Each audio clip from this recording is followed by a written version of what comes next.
अस्सलाम वालेकुम स्टूडेंट। उम्मीद करती हूँ आप सब खैर आफियत से होंगे। दिस इज मी मेहमान। स्टूडेंट, हमारे न्यूमेरिकल सीरीज का आज पहला लेक्चर है।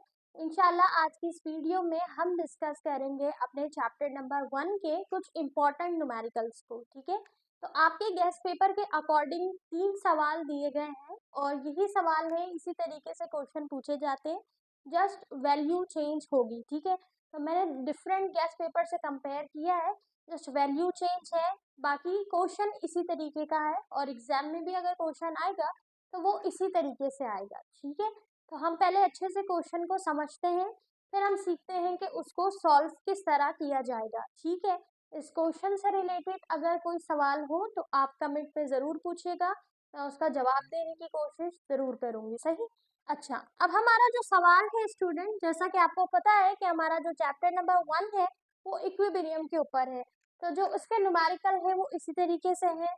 हमें केसी बताना है, क्यूसी बताना है, रिएक्शन कौन सा है। तो आपने अच्छे से पढ़ा होगा, ये चैप्टर मैंने कंप्लीट पढ़ाया था।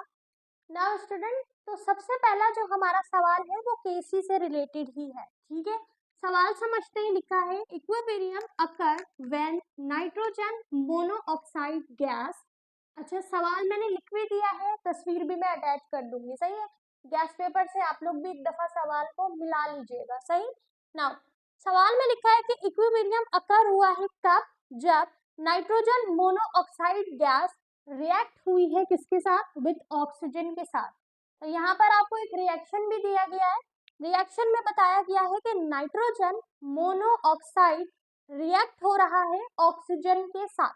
सही है, तो ये हमारे दो रिएक्टेंट है, एक नाइट्रोजन ऑक्साइड है स्टूडेंट, ठीक है, ये नाइट्रोजन मोनोऑक्साइड है, और एक हमारे पास है ऑक्सीजन। तो ये दो हमारे रिएक्टेंट हैं gas to form nitrogen oxide, और जो हमारा प्रोडक्ट है that is nitrogen oxide. So ये हमारा प्रोडक्ट है और ये दोनों हमारे रिएक्टेंट है। समझ आ गया?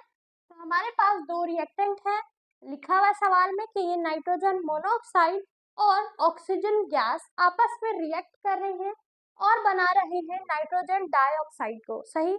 यहाँ पर रिएक्शन भी लिखा हुआ है कि हमारे पास दो नाइट्रोजन मोनोऑक्साइड है गैस के फॉर्म में। ये जो जी लिखा हुआ है स्मॉल जी, ये रिप्रेजेंट कर रहा है इनकी फॉर्म को, स्टेट को। तो इनकी स्टेट क्या है, गैस स्टेट है। सही, तो ये गैसियस स्टेट में मौजूद है। तो नाइट्रोजन मोनोऑक्साइड और ऑक्सीजन रिएक्ट कर रहे हैं और बना रहे हैं नाइट्रोजन डाइऑक्साइड को। दो नाइट्रोजन डाइऑक्साइड है गैस की सूरत में। नाउ आगे लिखा है at equilibrium 230 centigrade the concentration are measured to be. अब कंसंट्रेशन आपको बताई गई है किसकी, जो हमारे पास एलिमेंट है, कंपाउंड है, उनकी ऑपरेशन बताई गई है। सबसे पहली कंसंट्रेशन NO की यानी नाइट्रोजन मोनोऑक्साइड की है 0.0542 मोल डेसीमीटर क्यूब। तो इसके जो यूनिट है वो है मोल डेसीमीटर क्यूब। तो सबसे पहला आपको एक यहाँ पर वैल्यू नजर आ गई। दूसरी वैल्यू है ऑक्सीजन की, that is 0.127 mole decimetre cube. And the third value जो कि हमारे प्रोडक्ट की है, प्रोडक्ट की वैल्यू है नाइट्रोजन ऑक्साइड की, प्रोडक्ट हमारा है नाइट्रोजन ऑक्साइड, उसकी वैल्यू है 15.5 मोल डेसीमीटर क्यूब। सही, तो तीन चीजें आपको दी गई है। ठीक है, दो रिएक्टेंट है, एक प्रोडक्ट है, तीनों की वैल्यू सवाल में बता दिया गया है। तो पूछा क्या गया है, लिखा है calculate the equilibrium constant at this temperature. अब इस टेम्परेचर में इसका जो इक्विलिब्रियम कांस्टेंट होगा यानी Kc, वो कितना होगा उसे आपको कैलकुलेट करना। सही, तो पहले आपने सवाल को अच्छे से समझना है कि सवाल में आपको क्या क्या दिया हुआ है, ताकि डेटा बनाने में आसानी हो।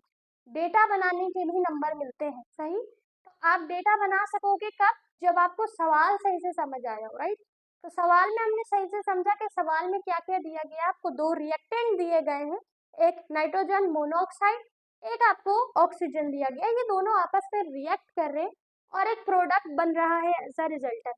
प्रोडक्ट हमारे पास जो बन रहा है उसकी अमाउंट भी बता दी गई है, जो दो रिएक्टेंट है उसकी अमाउंट भी बता दी गई है, और इसका केसी पूछा गया है। ठीक है, इक्विलिब्रियम कांस्टेंट यानी केसी पूछा गया। केसी होता क्या है, केसी बेसिकली रेशियो होता है किसका, रिएक्टेंट का और प्रोडक्ट का। सही, तो जो हमारे पास रिएक्टेंट से प्रोडक्ट मिलके जो बन रहा है, इन दोनों का जो रेशियो होता है वो कहलाता है केसी, इक्विलिब्रियम कांस्टेंट। Kc हमारे पास कहलाता है, सही। ना वही Kc आपको फाइंड आउट करना है। सबसे पहले डेटा बना लो। डेटा में हमारे पास पहली चीज जो कि है नाइट्रोजन मोनोऑक्साइड, वैल्यू लिख दी 0.0542 मोल डेसीमीटर क्यूब, वैल्यू गिवन थी।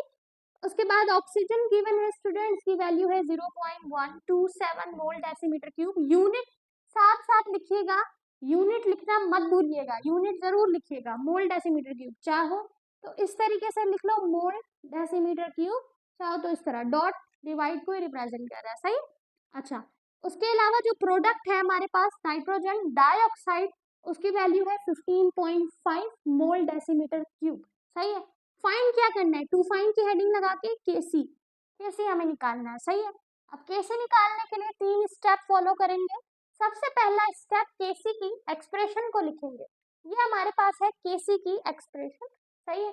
यानी कि बेसिकली स्टूडेंट जो केसी होता है वो बराबर होता है हमारे पास प्रोडक्ट, और प्रोडक्ट का स्क्वायर डिवाइड होता है यहाँ पे रिएक्टेंट, सही है स्टूडेंट। ये हमारे पास हो गया रिएक्टेंट, सही। अच्छा, ये आर जो हमारे पास 2 है, स्क्वायर जो यहाँ पे लगा है ये इन होल स्क्वायर है, दोनों के ऊपर है, सही। और यहाँ पर ये इसका 2 है, सही। अच्छा, तो ये हमारे पास हो गया बेसिकली केसी की एक्सप्रेशन। तो प्रोडक्ट जो होता है वो ओवर होता है रिएक्टेंट के, तो प्रोडक्ट और रिएक्टेंट का जो रेशो है वो कहलाता है केसी, ठीक है, सही है। अब सिंपली हमने अपना यहाँ पे जो है वो एक्सप्रेशन लिखा केसी की। प्रोडक्ट हमारे पास था नाइट्रोजन डाइऑक्साइड, रिएक्टेंट हमारे पास है नाइट्रोजन मोनोऑक्साइड, और दूसरा है गैस, ठीक है। नाउ पहला स्टेप क्या करना है, केसी की एक्सप्रेशन लिखनी है।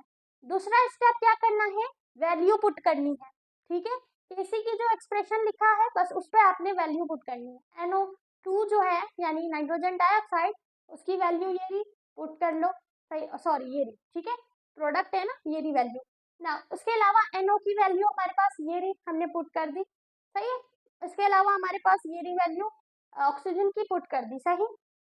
पहले सबसे पहला स्टेप केसी की एक्सप्रेशन लिखना है, दूसरा स्टेप वैल्यू पुट करनी है, तीसरा स्टेप बस उसको सॉल्व करना है।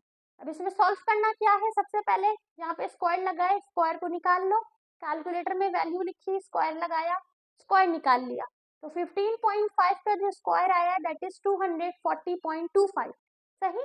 नाउ नीचे हमारे पास जो वैल्यू है इसके ऊपर भी स्क्वायर है, उसको स्क्वायर से निकालो। नाउ ये वैल्यू है, इसके ऊपर कोई स्क्वायर नहीं है, इसको ऐसे ही एज इट इज लिख दिया, ठीक है। ये दोनों मल्टीप्लाई के रिलेशन में, इसको पहले मल्टीप्लाई करके सॉल्व करेंगे, तो जब हमने इस वैल्यू को इसके साथ मल्टीप्लाई किया तो ये वाली वैल्यू हमें मिल गई, सही है। ये हमारे पास ऊपर स्क्वायर से निकलने के बाद था। इन दोनों को पहले मल्टीप्लाई करवा के फिर आपस में डिवाइड करवाया, तो that is the final answer. इसी की वैल्यू है 6.44 इंटू 10 की पावर 5 मोल डेसीमीटर क्यूब, इसका यूनिट है। Is that clear? आसान था, कोई मुश्किल नहीं है। सबसे पहले आपने सवाल को समझना है स्टूडेंट, कि सवाल में क्या क्या चीजें गिवन है और क्या निकालना है। तो हमने सही से तहम्मुल से सवाल को समझा। सवाल में हमें एक रिएक्शन दिया गया था, उस रिएक्शन में बताया गया था कि एक नाइट्रोजन मोनोऑक्साइड है। अब ये नाइट्रोजन मोनोऑक्साइड जो है वो रिएक्ट हो रहा है ऑक्सीजन के साथ, तो ये दोनों हमारे रिएक्टेंट हो गए। फिर ये मिलके एक प्रोडक्ट बना रहे हैं, प्रोडक्ट है हमारे पास नाइट्रोजन डाइऑक्साइड। तो आपको सवाल में एलिमेंट कंपाउंड चेंज करके भी दिया जा सकता है, हाइड्रोजन हो गया आयोडीन के साथ, कार्बन हो गया हाइड्रोजन के साथ, आपकी जो अमाउंट है वो भी चेंज हो सकती है, एलिमेंट भी चेंज हो सकता है। तरीकेकार ये रहेगा, मेन चीज जो है, मेन थिंग इज दैट कि आपको निकालना क्या है, टू फाइंड क्या करना है। तो यहाँ पे लिखा है कैलकुलेट द इक्विलिब्रियम कांस्टेंट, यानी केसी आपको निकालनी है। तो केसी निकालने के लिए हम केसी की जो है वो सबसे पहले एक्सप्रेशन लिखेंगे, केसी की वैल्यू पुट करेंगे एंड देन सॉल्व करेंगे, ठीक है। क्लियर हो गया? पहले सवाल में कोई चीज ना समझ आई हो तो कमेंट में पूछिए, ठीक है। दूसरा सवाल सॉल्व करते हैं चैप्टर का। नाउ स्टूडेंट, अब हम सॉल्व करते हैं अपने दूसरे न्यूमेरिकल को, कि इस न्यूमेरिकल में हमें क्या क्या दिया गया है और हमें क्या निकालना है, यानी क्या फाइंड करना है। सवाल में लिखा है nitrogen oxide are air pollutants. Nitrogen oxide एक एयर पॉल्यूटेंट है, यानी ये हमारा बेसिकली प्रोडक्ट है जो कि प्रोड्यूस हो रहा है by the reaction of nitrogen and oxygen. यानी नाइट्रोजन और ऑक्सीजन बेसिकली क्या है, हमारे पास रिएक्टेंट है, the product is nitrogen oxide. सही है। और ये नाइट्रोजन ऑक्साइड हमें कब मिलेगा, जब नाइट्रोजन और ऑक्सीजन आपस में रिएक्शन करेंगे और रिएक्शन करने के बाद हमें प्रोड्यूस करेंगे। सही है। नाइट्रोजन हमारा एक रिएक्टेंट हो गया और ऑक्सीजन हमारा दूसरा रिएक्टेंट हो गया। ठीक है स्टूडेंट। नाउ अब ये रिएक्शन जो है हमें बेसिकली मिलेगा एट हाई टेम्परेचर। सही। तो यहाँ पर इस रिएक्शन को करने के लिए जो टेम्परेचर है वो हाई टेम्परेचर है एट 2000 सेंटीग्रेड। 2000 सेंटीग्रेड इसमें टेम्परेचर है। The value of the equilibrium constant यानी कि जो Kc की वैल्यू है for the given reaction is 4.1 into 10⁻⁻⁴। सही है। तो 4.1 इंटू 10⁻⁻⁴ हमारे पास ये वैल्यू है इक्विलिब्रियम कांस्टेंट की, यानी Kc की। ठीक है स्टूडेंट। अच्छा, तो ये वैल्यू जो है वो Kc के लिए हम कंसीडर करेंगे। सही है स्टूडेंट, क्योंकि यहाँ पे मेंशन है कि इस स्पेसिफिक टेम्परेचर में हमें ये वैल्यू दी गई है। रिएक्शन स्टूडेंट हमारे पास है नाइट्रोजन जो कि गैस की स्टेट में है, ऑक्सीजन भी गैस की स्टेट में है, और ये दोनों मिलके जो है वो रिएक्शन करके हमें प्रोडक्ट जो दे रहे हैं वो है नाइट्रोजन ऑक्साइड। ठीक है।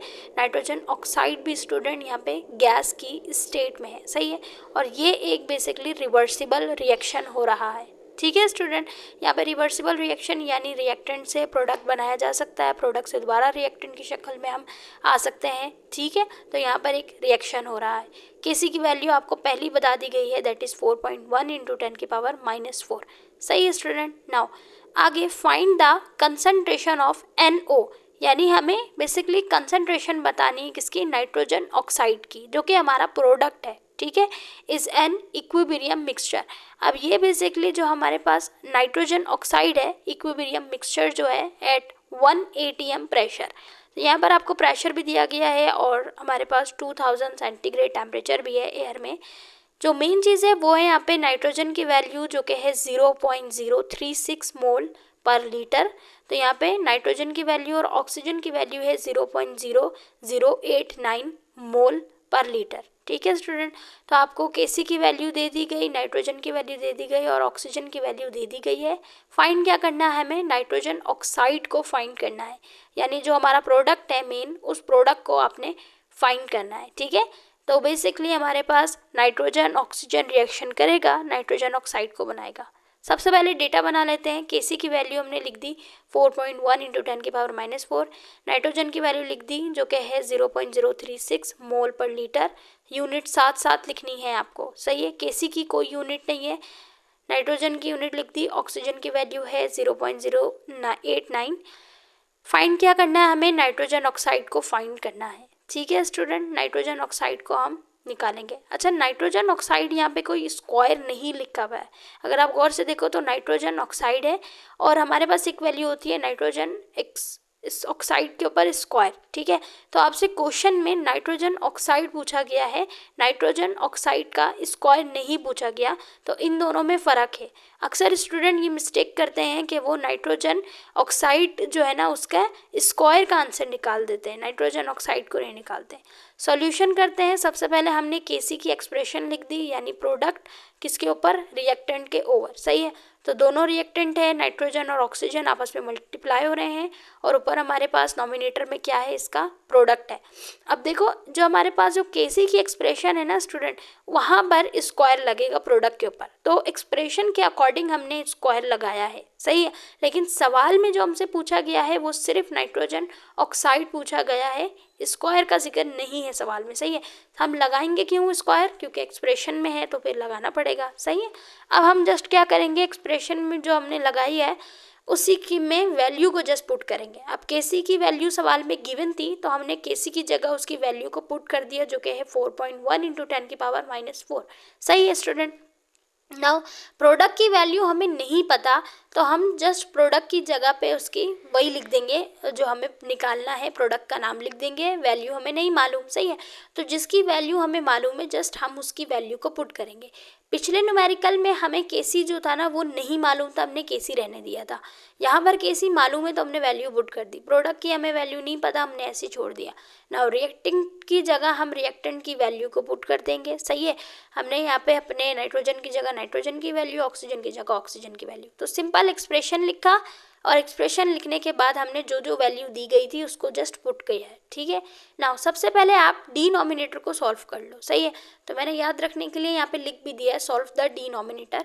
सबसे पहले हम डिनोमिनेटर को सॉल्व करेंगे, यानी जो दो रिएक्टेंट है मल्टीप्लाई के रिलेशन में है, दोनों को मल्टीप्लाई किया तो मल्टीप्लाई करके जो हमारे पास आंसर आया है वो है 3.204 इंटू 10 की पावर -4। तो ये वैल्यू हमारे पास डिनोमिनेटर को सॉल्व करके आई है। सही है, नाउ सबसे पहले डिनोमिनेटर सॉल्व कर लिया। अब हमारे पास जो केसी था ना वो बेसिकली किसके रिलेशन में था, मल्टीप्लाई के रिलेशन में था। ठीक है, इज इक्वल्स टू के इस तरफ था, हमने इस तरफ भेज दिया। तो जब कोई भी चीज़ इज इक्वल्स टू की तरफ होगी, अपने जगह पोजीशन को चेंज करेगी तो रिलेशन को भी चेंज करेगी। अगर मल्टीप्लाई में थी इस तरफ आके डिवाइड हो जाएगी, डिवाइड में थी इस तरफ जाके मल्टीप्लाई हो जाएगी। तो ये बेसिक मैथ्स है जो आप पढ़ के आ चुके हो। सही है, तो हमने जस्ट केसी को यहाँ से उठा के इस तरफ भेजा है और जो हमारे पास प्रोडक्ट था नाइट्रोजन ऑक्साइड उसको उस तरफ भेजा है। सही है, तो बस हम क्या करेंगे, पोजीशन को चेंज करेंगे। सही है, पोजीशन चेंज होगी तो अपना रिलेशन भी ऑफ कोर्स चेंज करेगी। सही है, तो जो हमारे पास NO2 था नाइट्रोजन ऑक्साइड वो यहाँ पे डिवाइड के रिलेशन में था रिएक्टेंट के साथ, तो हमने इक्वल्स टू के इस तरफ भेजा, मल्टीप्लाई में चला गया। सही, और केसी यहाँ पे था डिवाइड में इस तरफ आएगा, मल्टीप्लाई हो जाएगा। तो केसी जो है उसको हमने मल्टीप्लाई करा दिया अपने डिनोमिनेटर के साथ, यानी जो दोनों रिएक्टेंट को हमने मल्टीप्लाई किया था। सही है, तो हमारे पास केसी की जो वैल्यू थी वो मल्टीप्लाई हो जाएगी डिनोमिनेटर के साथ। सही, केसी की वैल्यू क्या थी 4.1 इंटू 10 की पावर -4, मल्टीप्लाई होगा किसके साथ, डिनोमिनेटर के साथ जो कि है 3.204 इंटू 10 की पावर -4। सही स्टूडेंट, तो ये दोनों आपस में मल्टीप्लाई होंगे, इसका आंसर आएगा 1.312 इंटू 10 की पावर -7। अब ये जो आंसर आया है स्टूडेंट ये हमारे पास नाइट्रोजन ऑक्साइड का स्क्वायर है। अभी मैंने जो लिख के आपको बताया था कि जो नाइट्रोजन ऑक्साइड का स्क्वायर है और नाइट्रोजन ऑक्साइड है इनमें फ़र्क है, ये स्क्वायर एक्सप्रेशन का है। हमसे सवाल में क्या पूछा गया है, जस्ट हमसे नाइट्रोजन ऑक्साइड पूछा गया है। सही है, एक्सप्रेशन का जो स्क्वायर है हमें इसे हटाना है। सही है, स्टूडेंट अक्सर यहीं तक ला के ना आंसर लिख के ख़त्म कर देते हैं, ये गलत है। आपसे सवाल में नाइट्रोजन ऑक्साइड पूछा गया है, नाइट्रोजन ऑक्साइड का स्क्वायर नहीं पूछा गया, तो हम स्क्वायर को हटाएंगे।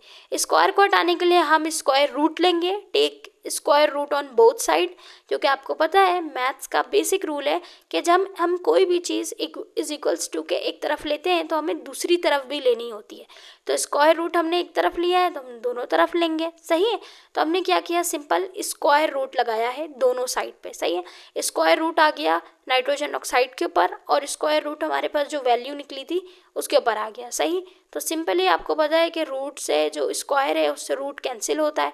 सही है ना, तो हम क्या करेंगे यहाँ पे सिंपली स्क्वायर से रूट को कैंसिल कर देंगे। सही है, तो अब हमारे पास सिर्फ NO बच गया यानी नाइट्रोजन ऑक्साइड। अब यहाँ पर इस तरफ जो हमारे पास रूट है उसको भी हटाना है, तो सिंपल कैलकुलेटर में वैल्यू पुट करो और वैल्यू को फिर रूट से आप बाहर निकालो, तो जो हमारे पास फाइनल आंसर आएगा वो नाइट्रोजन ऑक्साइड का होगा। ठीक है, जो कि फाइनल आंसर हमारे पास आया है 3.6 इंटू 10 की पावर -3 मोल पर लीटर। ये हमारे पास फाइनल आंसर है नाइट्रोजन ऑक्साइड का। ठीक है स्टूडेंट, तो यहाँ पे हमारे पास न्यूमेरिकल 2 मुकम्मल हो गया। सबसे पहले हमने सिर्फ सवाल को अच्छे से समझा है, ये क्या क्या चीज़ें इसमें गिवन है और क्या इसमें निकालना है। सही है स्टूडेंट, तो हमारे पास क्वेश्चन में जो जो चीज़ें गिवन थी जैसे केसी की वैल्यू, नाइट्रोजन की वैल्यू, ऑक्सीजन की वैल्यू, वो हमने डेटा बनाया। निकालना क्या था, हमें फाइंड क्या करना था, हमें जो है ना बेसिकली फाइंड करना था प्रोडक्ट को, यानी कंसनट्रेशन ऑफ नाइट्रोजन ऑक्साइड को हमने बताना था। सही है, तो हमने इस तरीके से अपने क्या किया, सबसे पहले एक्सप्रेशन लिखी, एक्सप्रेशन लिखने के बाद वैल्यू पुट की और वैल्यू पुट करने के बाद हमने उसको सिर्फ थर्ड स्टेप में सॉल्व किया है। सही है स्टूडेंट, तो नाइट्रोजन ऑक्साइड का हमने स्क्वायर नहीं बताना था, हमने सिर्फ नाइट्रोजन ऑक्साइड को बताना था, तो हम स्क्वायर को हटाएंगे। ठीक है स्टूडेंट, बस इस तरीके से हम क्या करेंगे, अपने न्यूमेरिकल को सॉल्व करेंगे। सही है, एक्सप्रेशन लिखोगे तो जो स्क्वायर है ना ये एक्सप्रेशन का, याद रखिएगा स्क्वायर हमारे पास एक्सप्रेशन का है।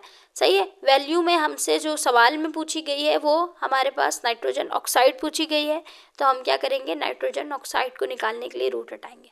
सही है, सिंपल वैल्यू पुट किया, हमारे पास ये बेसिकली हमने क्या की, पोजीशन चेंज की है। ठीक है स्टूडेंट, जो चीज़ हमें नहीं मालूम है हमने उसको अलग किया है जस्ट, और नीचे डिनोमिनेटर को सॉल्व किया है। डिनोमिनेटर मल्टीप्लाई के रिलेशन में, तो काम को आसान करने के लिए पहले इसको सॉल्व कर दो, देन इसको सॉल्व करने के बाद आपने क्या करना है, जो हमारे पास केसी की वैल्यू है वो वहाँ पर डिवाइड में इसको इस तरफ भेजेंगे, मल्टीप्लाई हो जाएगी। तो हमने क्या किया, सिर्फ केसी की वैल्यू को डिनोमिनेटर के साथ मल्टीप्लाई करा दिया, तो हमारे पास जो आंसर आया अगेन वो स्क्वायर का आया है। सही है, स्क्वायर हटाने के लिए हमने क्या किया, रूट लिया है, स्क्वायर रूट, क्योंकि स्क्वायर जो है वो स्क्वायर रूट से कैंसिल होता है। तो हमने square root on both side, दोनों तरफ लेंगे। ठीक है, स्क्वायर को रूट के साथ कैंसिल करेंगे, तो उसके बाद जो हमारा फाइनल आंसर है वो फाइनल आंसर आ जाएगा। ठीक है स्टूडेंट, तो इस न्यूमेरिकल में अगर कोई सवाल हो, कोई चीज़ ना समझ आई हो, तो आप कमेंट में ज़रूर पूछ लीजिएगा। ठीक है, स्क्वायर को काटने के बाद हमारे पास फाइनल आंसर आ जाएगा। वैल्यू आप कैलकुलेटर में पुट करोगे ना, तो आराम से रूट से आप वैल्यू बाहर निकाल सकते हो। सही है, तो ये हो गया इसका फाइनल आंसर। सही है, तो ये था हमारे चैप्टर नंबर 1 का न्यूमेरिकल नंबर 2।